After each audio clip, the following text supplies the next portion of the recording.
Hello friends, मैं हूं उबैद और आप देख रहे हैं भिवंडी टाइम्स। इस वक्त मैं मौजूद हूं आईजीएम हॉस्पिटल के बाहर। भिवंडी शहर की पब्लिक परेशान है आईजीएम हॉस्पिटल के, क्योंकि फैसिलिटीज नहीं मिलती। खास तौर पे बात करें तो पावर। जैसे ही यहाँ पर आए, मैं खुद आया, मेंबर ऑफ पार्लियामेंट बाले मामा भी यहाँ पर आए, और पावर गुल।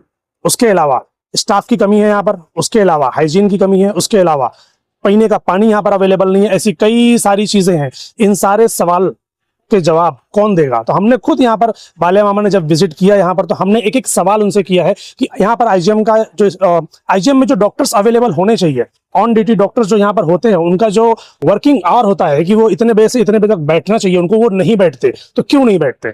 और अगर नहीं बैठते तो उन पर एक्शन कौन लेगा? उसके अलावा भिवंडी शहर में कई सारी स्कूलें जो म्युनिसिपल कॉर्पोरेशन की है, उनकी खस्ता हालत है।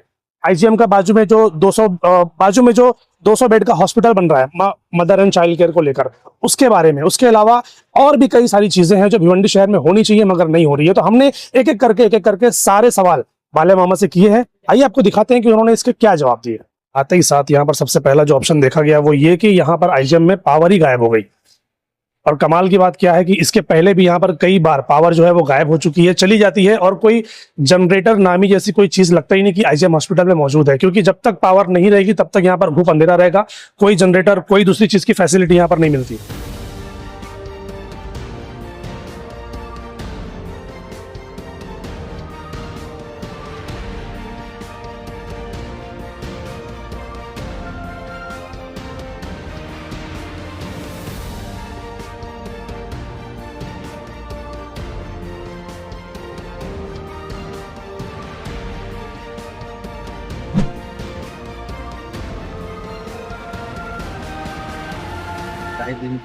एचयू कितना बेड है आपके? 5 बेड है सर। हाँ? 5 बेड। सर, डॉक्टर्स का जो यहाँ पर प्रॉब्लम है कि डॉक्टर्स यहाँ पर टाइम पर बैठते नहीं। डॉक्टर्स का तो प्रॉब्लम वो बात अलग है, पर आज मैंने आप जो देखा, जैसे आया तो पावर नहीं है जी।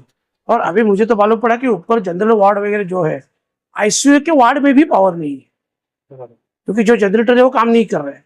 ये पावर का मसला सर आज से नहीं है। यहाँ पर पेशेंट कई बार वीडियो बना कर हमें सेंड करते हैं कि पावर नहीं है, प्लस हाइजीन की कोई फैसिलिटी, मतलब यहाँ पर हाइजीन तक नहीं है। टॉयलेट इतना गंदा पड़ा रहता है, सफाई नहीं होती है, पीने का पानी यहाँ पर अवेलेबल नहीं होता है। ये सारी चीजें आईजीएम के जो पेशेंट आते हैं वो डेली बेस पर फेस करते हैं। तो ये इन चीजों की फैसिलिटीज लोगों को कब मिलेगी आईजीएम हॉस्पिटल? नहीं ठीक है, ये जो अभी कंप्लेंट आए हैं क्या, वो मैं आज खुद देख रहा हूँ जो कि आईसीयू में तक लाइट नहीं है, ये इसका बैकअप भी नहीं आ रहा है जनरेटर का। तो इसके लिए इसकी लिखित में कंप्लेंट करेंगे और जो भी ऑफिसर रहेंगे उसके ऊपर कार्रवाई करेंगे। अभी नहीं छोड़ेंगे उसको मापने की। वो छोड़ो। मामा जानकारी देंगे, आपने सीएम साहब से मुलाकात की है, तो भिवंडी शहर के किन कामों पर बात हुई है? ऑलरेडी भिवंडी शहर का बहुत दिनों से जो प्रलंबित विषय था, जो कि वराल देवी तालाब का, जी, उसको सुशोभीकरण करने के लिए और जो भी वॉल कंपाउंड वगैरह जो पानी का जो खराब हुआ है आप देख रहे हो जी, तो उसके लिए 53 करोड़ का मंजूर हुआ था। जी, एक्चुअली उसमें केंद्र सरकार 60% दे रहे हैं, जी, 20% भिवंडी महानगर पालिका दे रहे हैं जी, और 20% सीएम साहब ने खुद बोला कि मैं खुद दे देता। जी, और दूसरा एक विषय था कि हमारे यहाँ जितनी स्कूलें हैं, आपने देखा होगा महानगर पालिका स्कूलें जी, बहुत कंडीशन खराब है, जी, बराबर है। तो उसके लिए जितनी भी स्कूल है, जहाँ जरूरत है वहाँ रिपेयरिंग करेंगे, जहाँ जरूरत है डिमोलिश करके नए बनाएंगे। ऐसे लगभग 250 से 300 करोड़ के बीच तक जो भी खर्चा आएगा, जी, वो पूरा खर्चा महाराष्ट्र शासन देने के लिए तैयार है। और जल्द से उसका भी उन्होंने बोला है कि जल्दी प्रोसीजर कर लो। मैंने आज आयुक्त से और महापौर साहब से भी बात किया फोन पे, और जल्दी ही वो सब ये प्रोजेक्ट बनाएंगे स्कूल का, दे देंगे। तीसरी बात, जो अपने यहाँ आईजीएम में 100 बेड का चालू है, जी, उसके बाद उसमें ही और 100 बेड का हो रहा है, और बाजू में 200 बेड का हो रहा है जो केंद्र सरकार के अंडर चल रहा है। जी। तो इसके लिए वो भी एक मांग की है कि इसी के बेस पे एक भिवंडी के लिए मेडिकल कॉलेज हो जाए, तो बहुत अच्छी बात है। तो उन्होंने मेरे को कहा मेरे को जगह दो। अभी ऐसा मतलब एप्लीकेशन तो किया मैंने, कल की कल दिया, जगह ऐसे उसके लिए और 10-11 एकड़ जगह लगेगी, जो यहाँ से 4 से 5 किलोमीटर के दायरे में रहनी चाहिए। ओके, उससे लंबी नहीं रहेगी। जी, तो वही मैं अभी देख रहा हूँ, चाविंद्रा या मानसरोवर या ऐसी कहीं पे भी वो जगह मिलती है, तो जल्द से जल्द उसका आज ही मैंने इंक्वायरी उसका चालू किया है, और हो जाएगा तो सबसे अच्छी बात है। जी, वराल देवी के लिए जो आप बोल रहे हैं 60-20-20 इस तरीके से 100%, पहले फंड कौन देगा, काम शुरू कैसे होगा? क्योंकि नहीं, अभी सिर्फ ऐसा बातें है, हो रही है कि नहीं, 60-20 केंद्र आएगा, सरकार लेकिन देखो, कोई दे नहीं रहा है। क्या देखो, मैं प्रैक्टिकली देख रहा हूँ, जी, कोई बात कर रहा है क्या कर रहा है मुझे मालूम नहीं, तो जी, प्रैक्टिकली इसका फॉलोअप मैं ले रहा हूँ, ओके। क्योंकि ये सेंटर के अंडर में है। तो 60% सेंटर ने मंजूरी दिया है, तो ये स्टार्ट कब से होगा? 20% इसने भी मंजूरी दिया है, जी, महानगर पालिका आयुक्त ने 20% का सवाल। तो इसके लिए वो भी अभी हो जाएगा, तो लगभग ऐसे पकड़ के चलो 15-20 दिन, महीने के अंदर ये सब हो जाएगा, तो काम चालू हो जाएगा। हमारे नाला सफाई को लेकर कल एक मजदूर की मौत हो गई थी, जिसके अंदर महानगर पालिका और ठेकेदार की लापरवाही बता रहे थे, तो वो और उस पे उल्टा वो मजदूर के ऊपर जो है शराब पीकर काम करने का आरोप लगा दिया गया है, तो इसको क्या करें? देखो, जिम्मेदारी झटकना अच्छी बात है, पहले तो इसमें सब समझना चाहिए कि इसकी छानबीन होनी चाहिए कि गलती किसकी है। अगर सही में कॉन्ट्रैक्टर की गलती है, ठेकेदार की गलती है, तो उसको भी उसका भुगतान करना पड़ेगा। क्योंकि हम देख रहे हैं कि जहां जहां भी नाला सफाई हो रही है, वो जो सेफ्टी प्रिकॉशंस होने चाहिए वो नहीं। वो किसी के साथ भी नहीं हो रहा है, किसी भी मजदूर के साथ नहीं है। वो ऐसे ही नाले में उतर जाते हैं, ग्लव्स नहीं है, हेलमेट नहीं है, शूज नहीं है, ऐसे ही उनको उतार दिया जाता है। तो इन सब के ऊपर काम क्यों नहीं होता? देखो, चेकिंग नहीं होती। सेफ्टी प्रिकॉशन नहीं लेने जा रहे, जी, तो आप उसका एक न्यूज बना लो, संबंधित जो भी लोग रहेंगे जी, उसके ऊपर हम कार्रवाई की मांग करें। हमें जो मृतक है क्योंकि उसको ऐसा नहीं होना चाहिए। तो जो और अभी जिनकी किसी जान एक चली आदमी गई, की जान जाती है, जी, वो एक आदमी की जान नहीं जाती, उसके ऊपर डिपेंड उसका पूरा परिवार रहता है, जी, उसके रिलेटिव रहते हैं। जी, तो ये सबके लिए जो तकलीफ है ये अपन समझ सकते हैं। जी, तो इसके लिए जो भी दुर्घटना हुई उसके प्रति अपन, हाँ, मृतक को मुआवजा मिलेगा कुछ? हाँ मृतक को मुआवजा मिलेगा? हाँ मिलेगा ना, 100% मिलेगा उसको। आज ही जब ये मोर्चा कुछ आया था मुझे मालूम पड़ा, तो मैंने आयुक्त से बात किया, जो बोले जैसे मैं मंडे को आता हूँ तो उसके लिए मुआवजे का भी करेंगे। महापौर साहब से बात हुआ है, उसको जो भी मुआवजा मिल जाएगा। आईजीएम के मदद तो ताल्लुक से मिलेगी। जो असर आपने बात कही, आईजीएम के ताल्लुक में अक्सर यहाँ पर देखा जाता है कि लोगों की कंप्लेंट आती है, डॉक्टर्स का जो टाइमिंग है, जो यहाँ पर डॉक्टर्स अपॉइंट किए हुए हैं, वही डॉक्टर्स अपने केबिन में अवेलेबल नहीं होते। हम बात करते हैं 100 बेड की, 200 बेड की, उसको अपडेट करने की, लेकिन जो डॉक्टर्स वहां पर ऑलरेडी है वो बैठते ही नहीं उन पेशेंट को देखने के लिए। तो इस पर क्या कार्रवाई होगी? क्या वो वहां पर बैठेंगे, अपने टाइम पर आएंगे, या ऐसे ही चलता रहेगा मामला? आएंगे बोलने से अच्छा आना उनकी जिम्मेदारी है।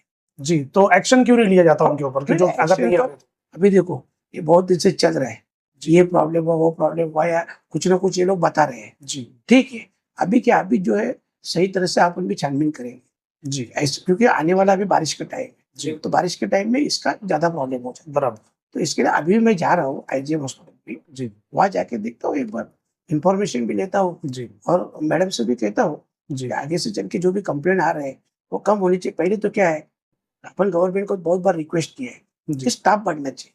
क्या होता है, देखो डॉक्टर ही नहीं है, नर्सेस ही कम है, तो प्रॉब्लम हो जाती है। तो इसके लिए राज्य सरकार से अपन रिक्वेस्ट करेंगे, मैं मिलूंगा जल्दी से जी, इनको, जो आरोग्य मंत्री हो, जी।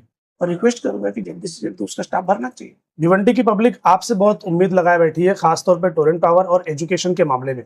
अभी हाल ही में देखा जा रहा है कि वक्तन फोक्तन एंटी करप्शन की रेड पड़ती है एजुकेशन अदारों में, अलग अलग स्कूलों में। तो क्या सिस्टम कभी इन पर ध्यान देगा कि जो डोनेशन की बातें हैं या जो अलग अलग सी चीजें होती रहती है, जो रेट पड़ती रहती है, इन पर कभी ट्रांसपेरेंसी आए, इन पर कभी एक्शन लिया जाए? नहीं, देखो अभी एजुकेशन का आपने बात किया है, जी, जो मेरी समझ है कि जो मैं ये करने जा रहा हूँ, भिवंडी की जितनी भी स्कूलें हैं, मेरे हिसाब से तो 54 बिल्डिंग है, जी, ऐसा एक रफली मुझे पता चला है। प्राथमिक। तो हाँ, प्राथमिकता से, जी। तो इसके लिए वो बिल्डिंग में जो भी जहाँ रिपेयरिंग की आवश्यकता है, रिपेयरिंग हो जाए तो रिपेयरिंग करेंगे, नहीं तो डिमोलिश कर देंगे। तो इसके लिए पूरे स्कूल आने वाले 2-3 साल के अंदर, क्योंकि एक साथ तो नहीं होने वाला है, बराबर, आने वाले 2-3 साल के अंदर पूरे के पूरे स्कूल स्मार्ट स्कूल बनाएंगे, ताकि लोग जो बाहर जा रहे हैं, इंग्लिश मीडियम स्कूल जा रहे हैं, बाहर जा रहे हैं, तो थोड़ा इसका भी अट्रैक्शन बढ़े। आप दिल्ली का देख रहे हो जी, कि आज तक मतलब केजरीवाल साहब ने जो भी किया अच्छा, हो तो स्कूल के बारे में बहुत अच्छा है जी, कि दिल्ली के बहुत स्टूडेंट जो मिडिल क्लास के भी थे वो उसकी तरफ मुड़ गए उसी स्कूल में। तो इसके लिए मेरी भी ऐसी उम्मीद है कि ऐसी स्कूलें बनाएंगे स्मार्ट, ताकि बच्चों का ज्यादा आकर्षित करे और जो भी है वो ज्यादा उसका फायदा है। मेट्रो को लेकर कुछ अपडेट्स सर? मेट्रो का भी 2-3 महीने में चालू हो जाएगा, मेरे को लगता है तो नारपोली तक ही चालू हो जाएगा, जी, बाकी का काम तो होता रहेगा। भिवंडी के लिए नारपोली तक मेट्रो आ जाएगी। और जो अपना घन कचरा का भी बात है, जी वो भी कल बात हो गया मेरा जी घन कचरे के बारे में, और उसमें भी एक प्रोजेक्ट बना रहे हैं। कमिश्नर साहब से बात किया, मुझे लगता है इमरान भाई भी यहाँ पे है, उसका घन कचरे का भी एक प्रोजेक्ट का भी चल रहा है ना अपने यहाँ। चालू की लोग हाँ, वो solid waste वो management जैसा का। ये हाँ जी 2 महीने बनाने के लिए बोला है, एक घर कचरा का और एक स्कूल का। ओके जितने भी स्कूल है भिवंडी की टोटल, वो स्मार्ट स्कूल बनाने का है। तो इसका जो भी रहेगा एक साथ फिर बना के फिर सीएम साहब को मिलेंगे, और उन्होंने मेरे को कल प्रॉमिस किया है स्कूल के बारे में जो है वो 100% सभी स्कूल स्मार्ट स्कूल बनाए। पब्लिक कह रही है कि टोरेंट पावर का एग्रीमेंट 10 साल बढ़ गया, इसमें कितनी सच्चाई है? अरे अभी लोग बोल रहे हैं कि 2027 उनका एग्रीमेंट ऑलरेडी बढ़ा दिया गया, अगले 10 साल के लिए 5 साल के लिए नहीं, हो गया है, तो इसमें इतना कितनी मुझे सच्चाई नहीं मालूम। तो मुझे इतना मालूम है कि जनवरी 2027 को उसकी मुदत खत्म हो रही है। जी बराबर है ना? जी तो अभी कैसा बढ़ेगा? तो एप्लीकेशन तो पहले से ही देंगे वो लोग, नहीं, अगर उनको रिन्यू करना होगा या चीजें करनी होगी तो। अभी सुना है 3-4 महीना पहले चालू हो जाता है, ओके तो अभी अपन भी चालू करेंगे ना। जी अभी देखते हैं भिवंडी वाले कितना रिस्पांस देते हैं। अगर भिवंडी वाले की मर्जी है तो टोरेंट जाना या आना, भिवंडी वाले तो बिल्कुल नहीं चाहते टोरेंट को लेकर, तो बिल्कुल वही नहीं तो बोल चाहते। रहे हैं मैं कि अगर सभी लोग चाहेंगे जी तो टोरेंट जाने में भी प्रॉब्लम नहीं ना। पब्लिक को ये नहीं कि टोरेंट पावर जाए, पब्लिक को ये है कि हमको जो बिल आती है ना वो बहुत ज्यादा है, तो बिल का रेट अगर कुछ कम हो जाए तो उससे लोगों को राहत मिलेगी। देखो, अभी ये कितनी बार अपन रिक्वेस्ट किया, कई बार कर लेटर चुके किया, हैं, अभी भी कुछ लोगों की रेट बिल भी जो है वो बढ़कर आ रही है अभी भी continue। लास्ट है ना, ये जून महीने में एक बड़ा मीटिंग लेने वाला हूँ, उनसे बोलने वाला हूँ जी कि रेट में इस पे उस पे कुछ करोगे तो ठीक है, नहीं तो आंदोलन चालू हो जाएगा। ठीक देखते हैं आने वाले दिन में। ओके सर, और थैंक यू। इतना बात पक्का है कि उसके खिलाफ अपना कुछ डिसीजन लेना ही है। ओके।